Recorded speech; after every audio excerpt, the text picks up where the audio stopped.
నమస్తే. This is Sourya. Welcome to our channel. ఈరోజు మనతో పాటు శేఖర్ భాష గారు ఉన్నారు. వారితో ఒక హెల్తీ కాన్వర్సేషన్ చేద్దామని అనుకుంటున్నాము. Let's go. హాయ్ భాష గారు. ఏమో. ఆహ్, సో ఇన్ని రోజుల నుంచి అసలు అంటే అది దేనికి సంబంధించింది? దాని గురించి ఏం మాట్లాడాలి? ఏమని అన్వయించాలన్నది కూడా అర్థం కావట్లేదు. ఈవెన్ యాస్ ఎ జర్నలిస్ట్‌గా నేను కూడా జర్నలిస్ట్‌నే సిన్స్ 19 ఇయర్స్. గుడ్ ఎక్స్‌పీరియన్స్ ఉంది నాకు. అన్ని కైండ్ ఆఫ్ పాత్ చూసాను నేను గూడాను. సో, ఇప్పుడొచ్చిన ఈ కాంట్రోవర్షియల్ ఇష్యూ అనేది అసలు ఇలాంటిది ఎప్పుడు చూడలేదు అసలు లైఫ్‌లో ఇన్ని సంవత్సరాల జర్నీలోనే. ఇంత clumsy issue, unnecessary unwanted discussions. And ఇందులో ఏంటంటే మెయిల్ అండ్ ఫీమేల్ డామినేషన్స్ వీటి గురించి చర్చిస్తూ వస్తూ ఉన్నారు. సో, ఇప్పుడు శివాజీ గారు గానియండి, అనసూయ గానియండి, సో ఎవరైనా గూడా. సో, దీని మీద ఫైనల్‌గా అది అయిపోతుంది, ఇంక తగ్గిపోతుంది అన్న టైంకి ఇంక క్లోజ్ అవుతుందిలే సరే, వెల్ అండ్ గుడ్ ఇద్దరు అందరం కలిసి అన్నీ అంటే ఇప్పుడు మేము మీడియా గాని, సినీ ఇండస్ట్రీ గాని అందరం కలిసి కలిపి వర్క్ చేసుకుందాము అన్న ఒక హెల్తీ అట్మాస్ఫియర్ అనేది పాడైపోయింది అని ఒక ఫీలింగ్ వచ్చేస్తుంది. యాహ్! మీరు అనుకుంటున్నారు ఇది మేలు ఫీమేల్ డామినేషన్ గురించి కానే కాదు. హ్మ్. ఇది ఆడవాళ్ళకి మధ్య జరుగుతున్న పోరు. హ్మ్. ఇది ఎలా చెప్తాను. ఇప్పుడు ఎవరన్నా పొట్టి బట్టలు వేసుకొని పోతుంటే చాలా మంది చెప్తారు. చూసి చూసి ఎంజాయ్ చేసేవాడు ఎంజాయ్ చేస్తాడు. పోతే పోయింది అనుకునేవాడు పోతాడు. వీడికి పెద్ద దానివల్ల ఒరిగింది లేదు, వచ్చేది లేదు. సరే ఎవడన్నా ఎంబడబడేవాళ్ళు ఉంటారు. ఆవిడ లవ్ చేసేవాళ్ళు ఉంటారు. ప్రేమ లేఖలు ఇచ్చేవాళ్ళు ఉంటారు. లేకపోతే ఏదైనా కామెంట్లు చేసేవాళ్ళు ఉంటారు. రకరకాలు ఏదైనా కానీ. ఇక్కడ ప్రాబ్లం వల్ల ఆడవాళ్ళకి హ్మ్. ఇటువంటి ఒక 10% ఆడవాళ్ళు పద్ధతిగా ఉండాలనుకునే ఒక 90% ఆడవాళ్ళకి మధ్య ఒక చిన్న పోరాటం. ఇప్పుడు ఏంటంటే నేను చాలా పొట్టి బట్టలు వేసుకొని అవతల వాళ్ళని ఇంప్రెస్ చేసేసి హ్మ్. ఉద్యోగాలు సంపాదించగలను, లేకపోతే వీటిలో వేటిలో అయినా సరే నేను ఇది చేయగలను అని వీళ్ళకి ఎప్పుడైతే ఇదిగా వస్తారో. అంతేకాకుండా ఈ ప్రొడ్యూసర్ డైరెక్టర్ దగ్గరికి వెళ్ళినప్పుడు మేము దేనికైనా ఆఫర్కి రెడీ సార్ అనుకున్నప్పుడు పద్ధతిగా ఉండి మంచి యాక్టింగ్ చేసే ఇదుండి కూడా ఆఫర్లు దక్కించుకోలేక, లేకపోతే ఉద్యోగాలు దక్కించుకోలేక జస్ట్ వీళ్ళు ఒళ్ళు చూపించుకొని సంపాదించుకుంటున్నారు అనే అక్కసు, కోపం వీళ్ళకి ఉంది. Which is not correct. వీళ్ళు చేస్తున్న నైతికంగా తప్పు. వాళ్ళకున్న అందచందాలను ఆరబోసి దాని ద్వారా ఒక అడ్వాంటేజ్ పొంది దాని ద్వారా ఒక పవరు, డబ్బులు, లేకపోతే ఒక ఫేమ్ ఇవి సంపాదించుకోవడానికి వీళ్ళు చేస్తున్న ప్రయత్నంలో ఇక మేము పద్ధతిగా ఉండి లాభం ఏంటి? ఇంత కష్టపడి చదువుకొని లాభం ఏంటి? నేను కష్టపడి బీటెక్కో, డిగ్రీయో లేకపోతే డాక్టరో చేసి నేను కష్టపడి చేసేదానికన్నా ఇప్పుడు ఒక పోజ్ కొట్టో, ఒక ఐటమ్ సాంగ్ చేసో డబ్బులు సంపాదించేసుకుంటుంది. This he's becoming meaningless. ఎందుకు మేము కష్టపడ్డాం? తీసుకునే సో ఇదొక వీళ్ళ ఇదైతే అలాగని మేము వీళ్ళగా బరి తెగించలేము, దిగజారలేము. ఏం చేయాలి వీళ్ళని? ఇటువంటి ప్రాక్టీసెస్ మానాలి. ఇది తప్పుడు ప్రాక్టీస్. ఏది? ఇప్పుడు ఒక ఆడిషన్ జరుగుతుంది. దేనికైనా కావచ్చు, ఒక డ్యాన్స్ ప్రోగ్రామ్‌కైనా కావచ్చు, లేకపోతే ఒక హీరోయిన్‌కైనా కావచ్చు. ఇటువంటి అమ్మాయి ఈ 90%లో ఉన్న ఒక అమ్మాయి ఇలా అందాల ఆరబోస చేసుకొని అడ్వాంటేజ్ సంపాదించుకోవాలనుకున్న ఒక అమ్మాయి వీళ్ళిద్దరూ వెళ్ళారు. వెళ్ళినప్పుడు అక్కడ ఈ అమ్మాయి ఏదో ఒక రకంగా అవతల వాడు మంచా చెడా పక్కన పెడదాం. ఏదో రకంగా వాడిని లొంగ తీసుకొని వాడితో దేనికైనా సిద్ధం మేము. ఎంతటి దారుణానికైనా మేము సిద్ధం అనే దీంట్లో ఉంటారు కదా. ఇటువంటి వాళ్ళ వల్ల ఇటువంటి వాళ్ళ జెన్యూన్ వాళ్ళకి అవకాశాలు పోతున్నాయి. సార్ నిజంగా మీరు అన్నట్టు అది జరుగుతుంది అంటారా? అంటే నాకన్నా మీకే తెలియాలి ఆ విషయం. ఇప్పుడు మీరు ఒక లేడీ యాంకర్, మీరు డీసెంట్గా డిగ్నిఫైడ్గా చేస్తున్నారు, జర్నలిజం ఎన్నాళ్ళు చేస్తారు. బట్ కొంతమంది ఉంటారు మీలాగే జర్నలిజం చేయడానికి వచ్చిన వాళ్ళు, న్యూస్ రీడింగ్ కోసం వచ్చిన వాళ్ళు. ఫస్ట్లో వాళ్ళు అప్పట్లో కొంచెం పద్ధతిగానే ఉన్నారు. దీనివల్ల ఏం ఉపయోగం లేదు, మనం అందాల ఆరపోత చేస్తేనే ఇక్కడ డబ్బులు వస్తాయి అని చెప్పి వాళ్ళకి నచ్చిన ట్రాక్ లో వాళ్ళు యూటర్న్ తీసేసుకున్నారు. అది వీళ్ళకి తప్పు అనిపిస్తుంది. మేము పద్ధతిగా బతుకుతున్నాం. ఆపర్చునిటీ రాలేని వాళ్ళకి తప్పుగా అనిపిస్తుంది. ఆపర్చునిటీ రాలేని వాళ్ళకి ఆ రకంగా ఈ రకంగా ఇంత బరి తెగించలేము మేము. ఇటువంటి వాళ్ళకి సమాజం పెద్దపీట వేసి వీళ్ళకి లక్షల ఫాలోయర్లు, కోట్ల ఫాలోయర్లు, వీళ్ళు అంటే సమాజం నిజమైన నికార్సైన మంచి మనుషులకి రివార్డ్ చేయకుండా ఇటువంటి వాళ్ళకి రివార్డ్ చేయడం. వీళ్ళు పెద్ద ఇన్ఫ్లుయెన్సర్స్. మళ్ళీ వీళ్ళు ఇన్ఫ్లుయెన్సర్స్ ఏముంది అంటే వీళ్ళు ఏదో ఒక గ్లామరస్గా ఒక సింపుల్ సూట్ వేసుకున్నా లేకపోతే ఒక బికినీ వేసుకున్నా ఫోటోలు పెడతారు. పెట్టగానే వీళ్ళు ఏదో 1 లక్ష లైక్లు వచ్చేసాయని చెప్పి వీళ్ళు పెద్ద సెలబ్రిటీలు అయిపోయారని మనం అనుకోకూడదు. మీరు కింద కామెంట్ చూస్తే అన్ని ఒక అసహ్యమైన క్యారెక్టర్ ఉన్న అమ్మాయిని తిట్టినట్టుగానే తిడుతుంటారు. వీడు ఇలా సంపాదించుకున్న ఫేమ్ అలాగే ఉంటది. అవును. కానీ వీళ్ళకి ఎప్పుడు అటువంటివి రావు. అవును. వీళ్ళు పద్ధతిగా చేస్తున్న దానికి అవకాశాలు తక్కువ ఉన్నా కూడా అది వీళ్ళని stable వేధించే గా, వెధవలు కూడా standard గా. ఉండకపోవచ్చు, అది వేరే విషయం. కానీ 99% అటువంటివి రావు. దానికి నేను కన్నా మీరే బెటర్ సాక్ష్యం చెప్పాలంటే. సో ఇవాళ ఇటువంటి వాళ్ళు వెళ్ళి సార్ నన్ను తిట్టేశారు సార్, నన్ను అదన్నారు సార్, నన్ను ఇదన్నారు సార్ అని చెప్పి అంటే, ఎందుకమ్మా నువ్వు ఇటువంటి బట్టలు వేసుకోవడం, అటువంటి పోస్టులు పెట్టుకోవడం, అటువంటి కామెంట్లు చేసుకోవడం, మళ్ళీ మా దగ్గర రావడం, ఇవాళంతా ఎందుకని ఎవరన్నా అన్నారనుకోండి. ఇప్పుడు ఈ మధ్యకాలంలో కర్ణాటకలో ఒక వీడియో ఒక ఇష్యూ జరిగింది. అదేంటంటే నేను షాక్ అయ్యాను చూసి. అమ్మాయి ఇక్కడ దాకా అంటే లిటరలీ ఒక అండర్ వేర్ ని జీన్స్ తో కుట్టించుకుంటే ఎలా ఉంటది, అసలు అది జీన్స్ క్లాత్ కూడా కాదు సార్, జస్ట్ ఒక హోజరీ క్లాత్ అది. అదే షాక్ అయ్యాను. అటువంటిది వేసుకొని ఆ రోడ్ లో తిరుగుతుంటే ఎవరో ఆ అబ్బాయిలు ఏడిపిస్తారో లేకపోతే ఏదో కామెంట్ చేస్తున్నారంటే అక్కడ పాపం ఒక old police lady guard. Constable వాళ్ళనే అది పొండరా అని చెప్పి వాళ్ళని తరిమేసిన తర్వాత ఈ అమ్మాయి దగ్గరికి వెళ్ళి, ఏమో కొంచెం పద్ధతిగా బట్టలు వేసుకొని రావచ్చు కదా బయటకు వచ్చేటప్పటికి అంటే, ఏమేమాయు ఎలాంటి బట్టలు వేసుకోవాలో నువ్వు మాకు చెప్తావా, ఆడపిల్లల బట్టల గురించి చెప్పే హక్కు ఎవరికీ లేదు అని చెప్పి ఆవిడ జుట్టు పట్టుకొని కొట్టి కొట్టి రక్తం వచ్చేస్తే బ్లడ్ కూడా వచ్చేసి ఆఖరి దీన్ని తీసుకెళ్ళి అరెస్ట్ చేసి లోపల వేసారు. అవును. ఇది ఈ రోజున నేర్చుకుంటున్నది ఇక్కడ అది. ఏంటంటే అమ్మా, రాజ్యాంగం మనకి వాక్ స్వాతంత్ర హక్కు ఇచ్చింది, నీ అభిప్రాయం నువ్వు చెప్పచ్చు, ఇది చిన్న స్వేచ్ఛ. ఇప్పుడు నాకు వాక్ స్వాతంత్ర ఇచ్చారు కదా అని నువ్వు బూతులు మాట్లాడడం తప్పు, కరెక్ట్ కాదు. అవును. అలాగే నీకు నీ ఇష్టం వచ్చిన బట్టలు వేసుకునే హక్కు ఉంది, అలా అని బూతు బట్టలు వేసుకునే హక్కు కూడా నీకు లేదు. వేరే దానికంటూ ఒక భాషలో limit రెండింటికి ఉంది. అప్లై అవుతుంది. వీళ్ళు ఏమంటారంటే దీనికే అప్లై అవుతుంది, దీనికి అసలు లెక్కే లేదు, దీంట్లో మాటల్లో బూతులు ఉండొచ్చు కాక డ్రెస్సులో బూత్ అనేది లేదు, అది మీ చూసే కోణంలో ఉంది అని చెప్పి వీళ్ళ వాదన. మరి అక్కడ ఉన్న లేడీ కానిస్టేబుల్ కి అనిపించింది కదా, అవును అనిపిస్తుంది, లేడీస్ కి అనిపిస్తుంది. నేను చెప్తున్నా లేడీసే చెప్తారు ఎక్కువగా. అదే ఇందులో మెజారిటీ ఆఫ్ పీపుల్ లేడీసే ఉన్నారు, అది ప్రాబ్లం. అదేమ్మా నేను అదే చెప్తున్నా. చాలా మంది నేను కొన్ని డిబేట్స్ లోకి వెళ్ళి బయటకు వస్తుంటే, ఎందుకు భయ్యా నువ్వు ఇట్లా మాట్లాడుతున్నావు, మాకు చూపించే కాస్త అరకొర ఇవి కూడా నువ్వు లేకుండా చేస్తావు నువ్వు రేపు అని చెప్పి అంటున్నారు ఒకళ్ళు.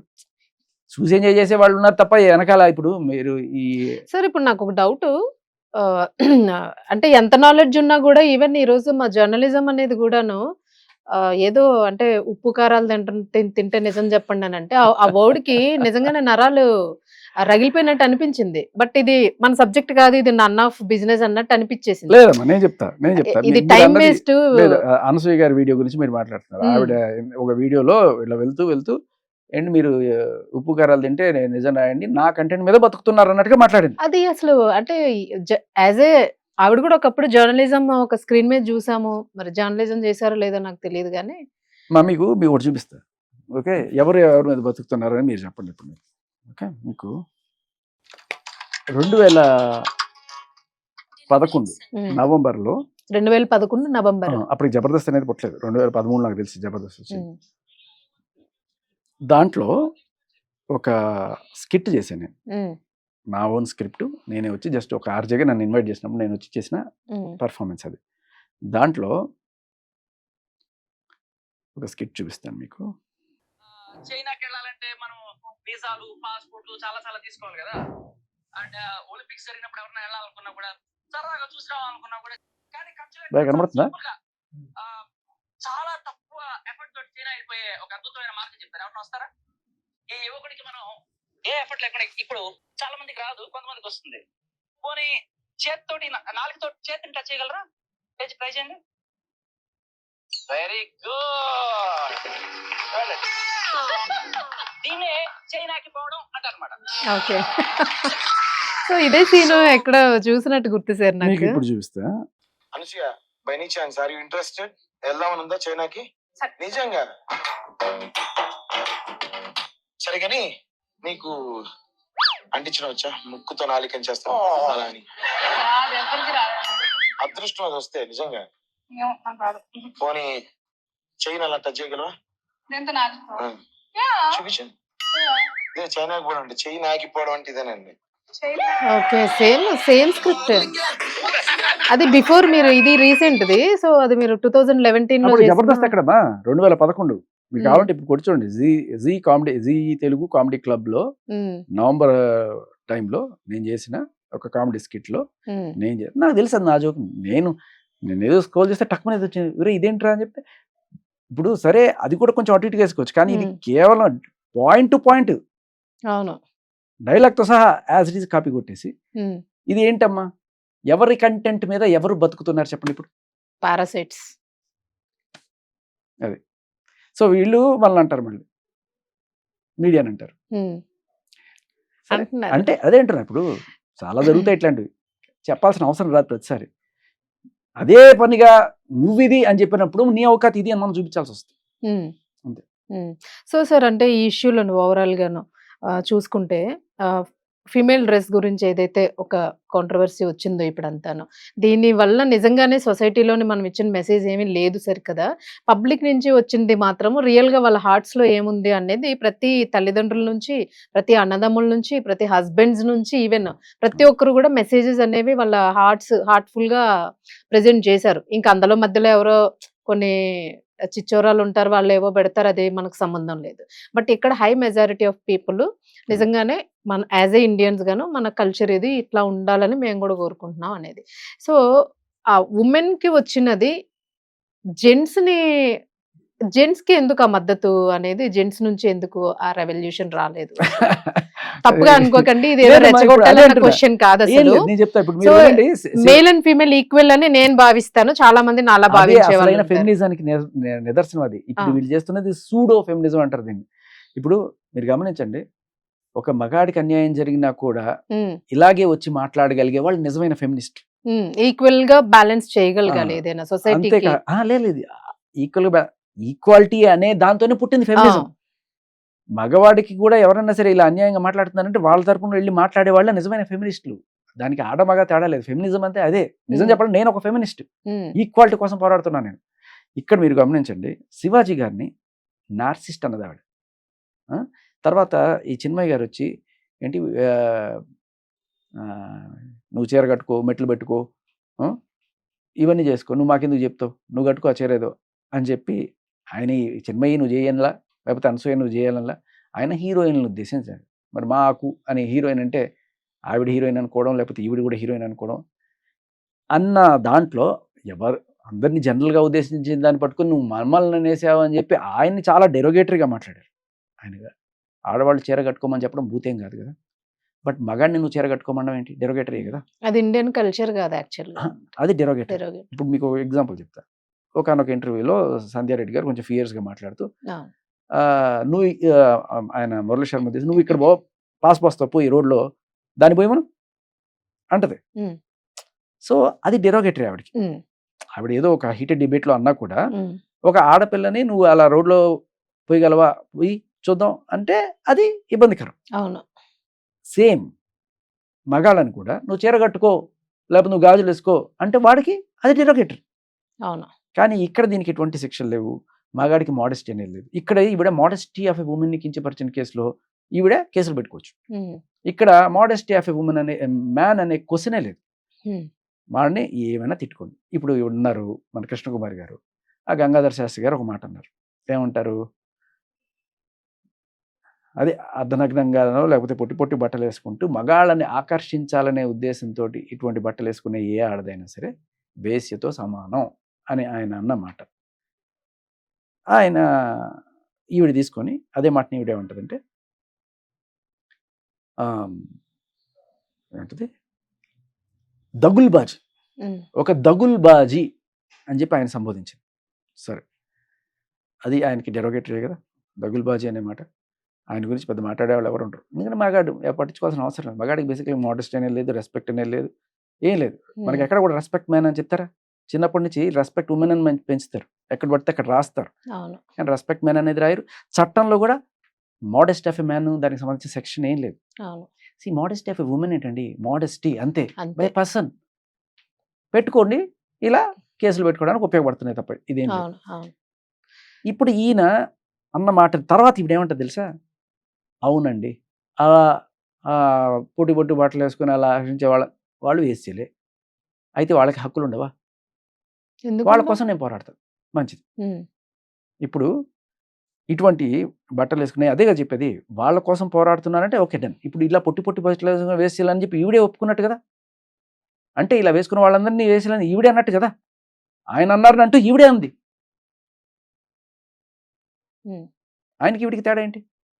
ఇక్కడ దగుల్బాజీ అనే వర్డ్ కూడా ఈవిడ యాడ్ చేస్తుంది. ఉమ్, సో అది ఆవిడ సంస్కారం. ఒక పెద్ద మనిషిని ఆయన పట్టుకుని ఇలా ఆయన ఏదో ఒక మంచి ఉద్దేశం, ఆయన ఒక పర్టికులర్ మనిషిని ఉద్దేశించి చెప్పలా, ఒక మనిషిని ఉద్దేశించి చెప్పలా. ఇలా పొట్టి బట్టలు వేసుకొని మగాళ్ళని ఆకర్షించే విధంగా మీరు తయారవడం అనేది వేశ్యలతో సమానం అని చెప్పడం వల్ల ఒక మంచి మెసేజ్ ఆయన ఇస్తున్నాను ఆయన అనుకున్నాడు. ఆయన కృష్ణకుమార్ గారిని ఉద్దేశించి అనలా, ఇంకొకరిని ఉద్దేశించి అనలా. కానీ ఈవిడ డైరెక్ట్గా ఆయన్ని ఉద్దేశించి దగులుబాజీ అంటారు. శివాజీ గారు ఒక చిన్మయిని ఉద్దేశించి అనలా, లేకపోతే అనసూయని ఉద్దేశించి అనలా. వీళ్ళు శివాజీని ఉద్దేశించి డైరెక్ట్గా పూలు పెట్టుకో, జాకెట్ లేకపోతే చీరలు కట్టుకో, ఇట్లా అయ్యో. ఇక్కడ మగాడిని నువ్వు డైరెక్ట్గా పేరు పెట్టి తిట్టినా, ఆడిని బూతులు తిట్టినా నేను చెల్తా. అడిగేవాళ్ళు ఎవరు అంటే లేరు. డిఫమేషన్ ఉంటుంది, ఉమ్. వేసుకోవచ్చు. వెళ్ళి పోలీస్ కేసులో ఇస్తే వాళ్ళు ఎంతవరకు తీసుకుంటారు నాకు తెలియదు. బట్ వెళ్ళి నువ్వు కేసు పెట్టుకోవచ్చు, ప్రైవేట్ కేసు పెట్టుకొని, లేకపోతే సో అదే అంటున్నారు వాళ్ళు కూడాను. కావాలనుకుంటే చట్టాలు ఉన్నాయి, చట్టాల దగ్గరికి వెళ్ళిపోయి మీరు కేసులు పెట్టుకొని దీనివల్ల మేము డిస్టర్బ్ అయిపోతున్నాం అని ఎందుకు పెట్టట్లేదు, ఎవరు రావట్లేదు అంటున్నారు ఎవరు ఇప్పుడు మాట్లాడుతున్న పెద్దవాళ్ళు అందరూ. ఉమ్. ఇప్పుడు ఆవిడకి సపోర్ట్ గా ఉన్న వాళ్ళు. అదే అంటున్నా. సో ఇప్పుడు ఏంటంటే నేను అదే చెప్తున్నా, చట్టంలో మోడెస్టీ ఆఫ్ ఎ ఉమెన్ అని పెట్టారు కానీ మోడెస్టీ ఆఫ్ ఎ మెన్ అనేది లేదు. పురుషుల కోసం ఒక కమిషన్ లేదు. అందుకనే కదా ఇప్పుడు ఈక్వాలిటీ ఎప్పుడు వస్తుంది? మీరు ఈక్వాలిటీ కోసం పోట్లాడుతున్నారు కదా మేడం. ఈక్వాలిటీ అన్నప్పుడు మోడెస్టీ ఆఫ్ ఎ ఉమెన్ ఏంటి sir, modesty of a man కూడా పెట్టండి సార్. మ్యాన్ ఎవడో కాదు సార్, నా కొడుకు సార్, నా తండ్రి సార్. ఎందుకు సార్ మా కొడుకుల్ని తండ్రి? ఇప్పుడు వీళ్ళకి ఏంటంటే మరి వీళ్ళకి కొడుకులు తండ్రులు లేరా? వాళ్ళని ఇలా ఎవరన్నా సరే కించపరిస్తే పర్లేదా వీళ్ళకి? ఇప్పుడు ఇవాళ అమ్మ ఆడవాళ్ళు మేము ఈ స్థాయిలోకి రావడానికి కారణం ఎంతో మహిళల త్యాగం అని మాట్లాడుతున్నాను. నిజం చెప్పాలంటే ఎంతో మంది పురుషుల త్యాగం. నిజంగా వాళ్ళ కోసం ఫైట్ చేసింది మగవాళ్ళు ఎంతో మంది. కందుకూరి వీరేశలింగం పంతులు కావచ్చు, రామ్మోహన్ రాయ్ కావచ్చు, ఇలా చాలా మంది ఈ వాళ్ళకి కూడా ఫైట్ చేస్తున్నారు. ఎందుకు నాగబాబు గారు కూడా వీళ్ళకి సపోర్ట్గానే మాట్లాడారు కదా. ఎంతమంది మగవాళ్ళమ్మ ఆడవాళ్ళకి రైట్స్ రావాలని చెప్పి నిజంగా పార్లమెంట్లో కావచ్చు, అన్నిట్లో కూడా ఎంతమంది ఉన్నారు లెక్క నిజంగా మెజారిటీ చూస్తే చాలా తక్కువ మంది ఉంటారు అక్కడ. బట్ మగాళ్ళ ప్రోద్బలంతో ఇవాళ వీళ్ళు ఇంతవరకు వచ్చారు. ఇవాళ అంతవరకు వచ్చి ఒక మగాడు అన్యాయం అయిపోతున్నాడంటే కనీసం ఇప్పుడు ఇదే కృష్ణకుమారి గారు కొన్నాళ్ళ క్రితం, కరెక్ట్గా 10 నెలల క్రితం అనసూయ ఏంట దరిద్రపు బట్టలు, ఏంటి వివాదాస్పదమైన బట్టలు వేసుకొని ఎంతటి దారుణానికైనా తెగబడగలిగిన, పబ్లిసిటీ కోసం ఎంత దారుణానికైనా తగ్గించగలిగేటువంటి ఈ మనిషి ఈవిడే. అంతేకాకుండా చిన్నపిల్లలకి మూతి మీద ముద్దు పెట్టేంత కుసంస్కారి. ఎటువంటి మెసేజ్ ఇస్తున్నా, చైల్డ్ అబ్యూజ్ ఇవన్నీ కూడా గురవుతున్న టైంలో స్టేజ్ మీద నువ్వు ఎటువంటి సందేశం లోపలికి ఇస్తున్నావు? ఎవడో ఒక 21 ఏళ్ల వయసు వాళ్ళందరికీ కూడా ఈవిడ వయసు ఉన్నవాళ్ళు, అంటే 35 ఏళ్ల వయసు ఉన్న వాళ్ళట, అనసూయ వయసు ఉన్న వాళ్ళ మీద కోరిక ఎక్కువగా ఉంటుంది అనే ఒక సర్వే వచ్చిందని ఈవిడ చెప్పిందట ఒక దాంట్లో. దాన్ని తప్పుపడుతూ కృష్ణకుమారి గారు ఏంటి ఏ మెసేజ్ ఇస్తున్నావు అంటే 21 ఏళ్ల వాళ్ళందరినీ ఇలా లైన్లో వేయమని చెప్పి ఇస్తున్నావా నువ్వేంటి? నువ్వు ఇచ్చిన ఆ మెసేజ్ ఇచ్చిన 3 రోజులకే ఒక 21 ఏళ్ల అబ్బాయి ఒక 60 ఏళ్ల బామ్మ మీద అత్యాచారం చేస్తే ఆవిడ చనిపోయింది. దీనికి కారణం ఎవరు? నువ్వు అని అనసూయని. అంటే ఒక అత్యాచారం జరగడానికి కారణం అనసూయ, చైల్డ్ అబ్యూస్కి నువ్వు ఊతం పలుకుతున్నావు, మూతి మీద ముద్దులు పెట్టించుకుంటే చిన్నపిల్లల్ని, వీటికి అని నువ్వే కారణం అని చెప్పి డైరెక్ట్. దీనికి తోడు ఆవిడ డ్రెస్సింగ్, నువ్వు ఏదన్నా ఉంటే నీ ఇంట్లో చూసుకోవాలి, అవి కావాలనే బయట పెట్టి పబ్లిసిటీ కోసం ఎంత నీచానికైనా దిగజారగలవు అని చెప్పిన ఈవిడ టక్కుమని సడన్గా ఇప్పుడు అనసూయ గారి కోసం వచ్చేసి ఒక ప్రెస్ మీట్ పెట్టేసి, అమ్మా వీళ్ళందరూ నిజంగా పోరాడాల్సింది ఎవరి కోసం? అండర్ ప్రివిలేజ్డ్ కిడ్స్ కోసం, అండర్ ప్రివిలేజ్డ్ ఉమెన్ కోసం. చాలా మంది అసలు చెప్పాలంటే సార్, భర్తలు లేక చనిపోయి పిల్లల్ని తిండి కూడా పెట్టలేని వాళ్ళు చాలా మంది ఉన్నారు. వాళ్ళ కోసం చేయాలి, కంటిన్యూగా ఏ రోజైనా ప్రెస్ మీట్ పెట్టారమ్మా? ఏ రోజైనా ఒక అనసూయ తలుచుకుంటే ఒక ప్రెస్ మీట్ వస్తుంది, వీళ్ళందరూ వస్తారు. ఎవరైతే ఆవిడని తిట్టారో వాళ్ళ చేతే చప్పట్లు కొట్టించుకోగలదు ఆవిడ. పైసామే పరమాత్మ. ఇది డబుల్ స్టాండర్డ్స్. ఇవాళ కొన్నాళ్ళ క్రితం ఈ మాట చెప్పిన నువ్వు ఇవాళ ఎలా మారుస్తావు ప్లేట్? డబుల్ స్టాండర్డ్స్ కదా, డబుల్ స్టాండర్డ్స్ కదా. ఇంకేమనుకుంటారు జనాలు? అదే ప్రజల నుంచి చాలా వ్యతిరేకత వస్తుంది. అదే ఇప్పుడు బాధపడాల్సిన అంశం ఏంటంటే, అసలు ఓవరాల్‌గా అందరమే వాళ్ళ దగ్గర ఒక క్వెషన్ మార్క్‌గా మిగిలిపోతున్నాం. ఆన్సర్ ఇవ్వలేకపోతున్నాం వాళ్ళు అడిగే క్వెషన్స్‌కి. ఏదైనా మంచిగా చెప్దామనంటే వాళ్ళు అర్థం చేసుకోలేకపోతున్నారు అసలు. అట్లాగా పొల్యూట్ అయిపోయారు కంప్లీట్‌గాని ఇప్పుడు. అసలు వాళ్ళే ఒక ట్రాన్స్‌లో ఉన్నారు. వాళ్ళకి ఏం చెప్పాలో కూడా అర్థం కావట్లేదు ఆన్సర్. ఇప్పుడు నేను నిజంగా చెప్తున్నానమ్మా, ఇవాళ ఆవిడ కర్ణాటకలో ఆ మహిళ ఎవరో ఎక్కడి నుంచో బీహార్ నుంచో ఎక్కడి నుంచో వచ్చిందంట. ఒక వృద్ధ మహిళ, "ఏమ్మా బట్టలు సరిగ్గా వేసుకోవచ్చు కదా" అని చెప్పి ఒక మంచి మాట చెప్తే, శివాజీ చెప్పినట్టే ఒక మంచి మాట చెప్తే, వీళ్ళు ఎలా అయితే మీదబడి అంటే ఈవిడ పడి హ్మ్. కొట్టలేదు, కానీ వీళ్ళు ఎలా అయితే సోషల్ మీడియా వేదికగా ఆయన మీద దాడి చేశారో, ఆవిడ డైరెక్ట్‌గా ఎదురుగా మనిషిని వెళ్ళి కొట్టేసింది. హ్మ్. పెద్ద తేడా ఏముంది చెప్పండి? అవును. ఇటువంటి స్పీచ్‌లను చూసి ఇటువంటి వాళ్ళు తయారవుతున్నారు అనొచ్చు కదా ఇవాళ. ఒక వృద్ధురాలి మీద రక్తం వచ్చేట్టు ఒక యంగ్ అమ్మాయి దాడి చేసింది అంటే దానికి కారణం ఇటువంటి స్పీచెస్ కాదా? ఇవాళ నేను అడుగుతున్నా. అవును. మీరు రెచ్చగొట్టడం వల్లే కదా! నా డ్రెస్ గురించి అడిగే అర్హత ఎవరికీ లేదు. ఏమే ఎంత మాట అంటావని చెప్పి పెట్ కొడితే అవును. ఆవిడని ఇంకా ఎవరు అక్కడ పబ్లిక్ ఉన్నారు కాబట్టి వాళ్ళు సేవ్ చేశారు. ఏం చెప్పలేము పెద్దావిడ గదా! ఇవాళ జరుగుతున్న ఇప్పుడు ఇటువంటి ఒక వృద్ధ మహిళ మీద జరిగిన అసాల్ట్‌కి ఎవరమ్మా కారణం? ఇటువంటి కామెంట్స్ కదా! హ్మ్. అమ్మాయిలు మీరు గుడ్డ పీలికలు కట్టుకొని తిరగండి. ఎవడేమంటాడో చూద్దాం. ఆయన నాగబాబు గారు, అమ్మాయిలు మీ ఇష్టం వచ్చినట్టు బట్టలు వేసుకొని తిరగండి. ఎవడ చూసుకుందాం. వీళ్ళ ఎవరు అడిగే హక్కు లేదు. అంటే ఈ మాటలన్నీ విన్న ఆ అమ్మాయి బాగా మనసులో ఎక్కించుకొని, నన్ను అడుగుతావే నువ్వు, ఎంత ధైర్యం నీకు అని చెప్పి పట్ట ఆవిడని కొట్టేసింది. సో, ఇలాగ ఇంకెంతమంది తయారవుతారో చెప్పలేం ఇంక చెప్పలేం. ఫ్యూచర్‌లోని. అంటే రేపు అంత పెద్ద ఆవిడనే కొట్టిన వాళ్ళు హ్మ్. రేపు తల్లిదండ్రులు కూడా కొడతారు కదమ్మా. ఇప్పటికే చాలా మంది వినట్లే. మొన్న పేపర్‌లో ఒక సోషల్ మీడియాలో వచ్చింది. వాళ్ళ ఫాదర్‌ని చెంపదెబ్బలు కొట్టిన అమ్మాయి ఏదో షో ఈ సంస్కారం నేర్పిస్తున్నారు వీళ్ళకి. ఇదే భయపడుతుంది మన సమాజం ఇవాళ. ఇప్పుడు ఒక తల్లి చెప్పినా ఎందుకు చెప్తారు? బయట వాళ్ళు ఎవరో ఏదో చేస్తారు కదా! అసహ్యంగా ఉందమ్మా చూడడానికి. నాన్న తిరిగేది ఇంట్లో నువ్వేంటమ్మా ఇట్లాంటి బట్టలేసుకొని తిరుగుతావు? అవును. అన్నయ్య తిరిగే ఇంట్లో, నాన్న ఉన్న ఇంట్లో. నాన్న దగ్గర అసలు తిరిగితే దాని గురించి అలాగాని క్వెషన్ చేస్తే అసహ్యంగా ఏమీ ఉండదు కదమ్మా. చేయలేం ఒక దాన్ని. తండ్రికైనా ఒక ఈడొచ్చిన కూతురు ఇక్కడ దాకా ఏసుకొని తిరుగుతుంటే, మన ఇళ్లలో అయితే ఖచ్చితంగా యాక్సెప్ట్ ఎవరు తండ్రి చేయలేం. చూడలేడు హ్మ్. అటువంటివన్నీ కూడాను. తల్లికైనా చెప్పి సరిగ్గా ఏసుకోమని చెప్పవే దానికి ఏం చెప్తాడు? అవును. తల్లి చెప్తే తల్లిని పట్టుకొని కొట్టేస్తావా నువ్వు? అవ్వ చెప్తే అవ్వని కొట్టేస్తావా నువ్వు? హ్మ్.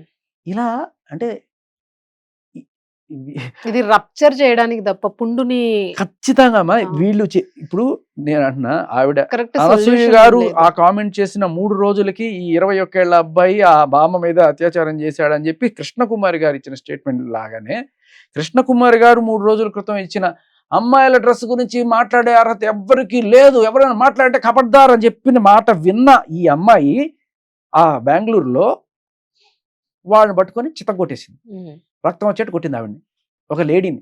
ఇక్కడ లేడీయా జెంట్ అనేది లేదు. ఎవరైనా జనరల్గా లేడీసే చెప్తారు. నేను హ్మ్. చెప్పాలంటే హ్మ్. అమ్మ పద్ధతిగా బట్టలేసుకొని లేడీసే చెప్తారు. మగాళ్ళు చెప్పడానికి కూడా కొంచెం సంకోచిస్తారు. అవును. ఏమంటే సో ఇలా ఏమంటారని లేడీస్ చెప్తే భయపడతారు. లేడీస్ మీదే దాడులు జరుగుతుంది. నేను ఇందాక చెప్పాను మీకు అది. హ్మ్. లేడీస్కి మధ్య జరుగుతున్న ఇదే విషయం. హ్మ్. హ్మ్. కాకపోతే సంస్కారానికి కుసంస్కారానికి జరుగుతున్న పోరిది. హ్మ్. అబ్సినిటీకి డిగ్నిటీకి మధ్య జరుగుతున్న పోరిది. హ్మ్. డిగ్నిఫైడ్గా ఉండాలనుకునే వాళ్ళు, అబ్సినిటీగా ఉండాలనుకునే వాళ్ళు మమ్మల్ని అబ్సిన్ అనకండి, దాన్ని కూడా డిగ్నిఫైడ్గా చూడండి హ్మ్. అని చెప్పి బలవంతంగా రుద్దే ప్రయత్నం చేస్తే నువ్వేంటి నేనేంటి అని వాళ్ళకి ఒక ఇది వస్తుంది. హ్మ్.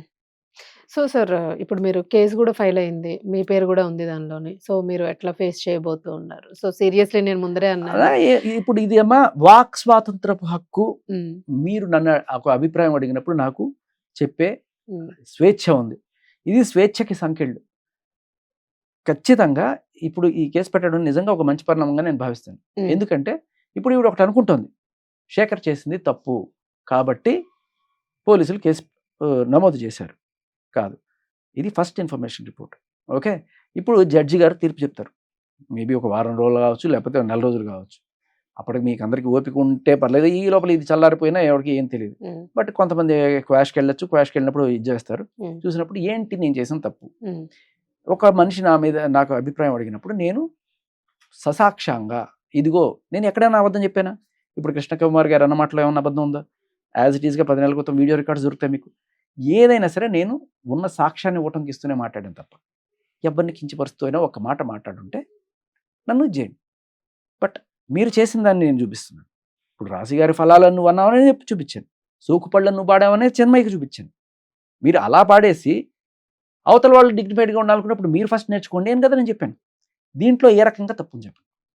సో కేసులు పెట్టడానికి ఉందిలేండి. ఇప్పుడు మోడెస్టీ ఆఫ్ ఎమోన్ చేసి అని చెప్పి వెళ్తే పోలీసులు ప్రస్తుతం ఉన్న దీని ప్రకారం తీసుకోవాలి. బట్ రేపు ఇది న్యాయస్థానంలో చర్చకు వచ్చి న్యాయమూర్తి దగ్గర విషయం తెలుస్తుంది. తెలిసిన రోజున అప్పుడు ఖచ్చితంగా అవును ఇన్నాళ్ళు కూడా రైట్ అని మేము రైట్ అని చెప్పి వాళ్ళు అనుకోవడము, లేకపోతే మేము రైట్ అని మేము అనుకోవడం కాకుండా ప్రజల అభిప్రాయం కూడా ఇందులో తీసుకోవాల్సిన అవసరం ప్రజల ఉంది అని అభిప్రాయం ప్రజలు చాలా కోరుతున్నారు. క్లియర్ కట్ గా 99% ఇటు సైడే ఉంది. దాంట్లో అసలు- ఎటువంటి డౌట్ అసలు లేదు. ప్ర- కానీ ఒక న్యాయమూర్తి గారు కూడా చెప్పారు అనుకోండి, ఉమ్, ఒక క్లారిటీ వస్తుంది కదా. అవునవును ఫైనల్ గా అక్కడే రావాల్సి ఉంది క్లారిటీ. అది అద్భుతం, మంచిదే, మంచి మంచి నిర్ణయం ఇది. ఒక జనాలకు కూడా ఒక క్లారిటీ వస్తుంది. అవును అది. రైట్ సార్, చూద్దాం. అంటే నిజంగానే అంటే ఒక హెల్దీ డెసిషన్ రావాలని ఎక్స్పెక్ట్ చేస్తూ ఉన్నాము. ఎందుకంటే ఇలాంటిది చెప్పాను కదా, నా లైఫ్ లో నేను ఎప్పుడూ చూడలే. లేను చినికెంతైనా తడుస్తుందని జుట్టు, ఉమ్, తారడారి గోవాళ్ళు ఎందుకురా గోదావరి గట్టునుంటూ, వీరప్పని కొట్టేస్తుంటాడు అశోకుడు ఎప్పుడో నాటిన చెట్లు, పాత డేట్లు బట్టి వేస్తూ ఏంటి నీకు కుస్తీ పట్ల అన్నట్టు. ఉమ్, ఆడెక్కడో ఇరాన్ వాడు అమెరికా వాడు తన్నుకు చచ్చేది కాదు. ఇది మన పిల్లల సమస్య, ఉమ్. మన అమ్మాయిల సమస్య. ముఖ్యంగా ప్రతి తల్లి తన కూతురు గురించి వరియే సమస్య. అంతకన్నా నిజామాబాద్ ప్రమాదం నుంచి, ఇది. ఖమ్మం నుంచి, కరీంనగర్ నుంచి, ఎక్కడి నుంచో వచ్చి ఇక్కడ హాస్టల్లో చదువుకుంటున్న అమ్మాయిలు, ఆడపిల్లలు. వాళ్ళ తల్లులు అక్కడ పడుతున్న ఆ టెన్షన్, రేపు ఈ పిల్ల ఎలా ఉంటుందో, రేపు ఈ ఫ్యాషన్లు ఇవన్నీ చూసి నా అవును. కూతురు నేను రేపు వచ్చేటప్పుడు ఇది ఏ పబ్లో దర్శనం ఇస్తుందో, ఏ రకంగా చెడిపోతుందో అని ఆ తల్లులు పడే బాధ. అవును. ఇటువంటి వాళ్ళు, మేము తాగుతాం ఇది స్వేచ్ఛ, మేము పబ్బుకి వెళ్తాం ఇది మా స్వేచ్ఛ, మేము పొట్టిపట్టలేదు, ఇలా చెప్పి వీళ్ళని చెడగొడుతున్నారు అనే బాధ తల్లికి ఉంటది. ఉమ్, ఆ బాధ ఇలా బయటకు వస్తుందమ్మా. ఉమ్, ఇది వాళ్ళు అర్థం చేసుకోరు. ఈ బలవంతంగా ఈ ఇంగ్లీష్ కల్చర్ని తీసుకొచ్చి రుద్దేటప్పుడు వీళ్ళు చెప్పేది ఏంటి తెలుసా? అమెరికాలో వేసుకుంటున్నారు కదా, అక్కడ అమ్మాయిని ఎట్లాగా ట్రీట్ చేస్తున్నారా, ఉమ్. ఇక్కడ చూడండి అత్యాచారాలు. అమ్మ మీకు చెప్తున్నా, అమెరికాలో ఇక్కడికన్నా 10% 10 టైమ్స్, అంటే ఇక్కడ ఒక రేపు జరిగితే అక్కడ 10 రేపులు జరుగుతున్నాయి. 1,00,000కి ఇండియాలో 5 మంది మీద అత్యాచారం జరిగితే అమెరికాలో 50 మంది మీద అత్యాచారం జరుగుతుంది. యూరోప్ లో 30 మంది మీద అత్యాచారం జరుగుతుంది. మరి ఏం చెప్తారు క్రైమ్ వీళ్ళందరూ? స్టోరీస్ వచ్చేది కూడా అక్కడి నుంచే మనకి జనరల్ గా. కాదు, ఇక్కడ వీళ్ళేం చెప్తున్నారు మనకి, అమెరికాలో అలాంటి బట్టలు వేసుకుంటున్నప్పుడు వాళ్ళు పద్ధతిగానే ఉన్నారు కదా, మీరు ఎందుకు ఇలా ఉన్నారు? అమెరికాలో వాళ్ళు పద్ధతిగా లేరు, అక్కడ జరుగుతున్నాయి. ఇక్కడ ఎందుకంటే 10 క్రైమ్ జరుగుతుంది అక్కడ. ఇది మానేసి మన తెలంగాణలో 10 క్రైమ్ జరుగుతుంది. ఐ మీన్ ఏం చెప్తున్నారు వాళ్ళు? నిన్న తెలంగాణ నంబర్ 1 అంట క్రైమ్ రేట్లు. ఎవరు చెప్పాడు? బెస్ట్ పోలీస్ మంది. ఇండియా మొత్తం మీద కూడా ఉమెన్ కి సేఫెస్ట్ సిటీ ఏదంటే హైదరాబాద్. తెలుసా మీకు? హైదరాబాద్ తర్వాత పూణే వస్తాయి, బెంగళూరు కూడా కాదు. ఎందుకంటే మనకున్నంత సీసీటీవీ ఫుటేజ్ కానీ, ఇంత సర్వైలెన్స్ కానీ, షీ టీమ్స్ కానీ ఎక్కడా లేవు. చేయట్లేదు. అవును, అది మాత్రం వాస్తవమే. నిజంగా అబద్ధాలు చెప్పి మీరు వెళ్ళి కేసులు పెట్టినా తీసుకుంటున్నారు కదా, అది మన పోలీసులు ఘనత. అవును, అంత ఇది ఉంది కాబట్టే ఇక్కడ అంత తక్కువ ఉంది రేటు. ఇటువంటి సిస్టమ్ ని పట్టుకొని, నువ్వు ఇటువంటి పోలీస్ సిస్టమ్ ని పట్టుకొని తెలంగాణ అత్యధికంగా నంబర్ 1 ఉంది క్రైమ్ అని చెప్తే అంతెందుకు సార్ మనకి న్యూ నేను ఇయర్ చూసా. ఇట్లా. నేను గూగుల్లో కొట్టి చూస్తే ఆ, 15వ స్థానంలో ఉందమ్మా మనది. ఉమ్, భారతదేశంలో ఎంత పెద్ద రాష్ట్రం అంది, అవును, 15వ స్థానంలో తెలంగాణ ఉంటే 17, 18వ స్థానంలో ఆంధ్రప్రదేశ్ ఉంది. ఉమ్, 1వ స్థానంలో ఈ ఉత్తరప్రదేశ్లు అవి ఉన్నాయి.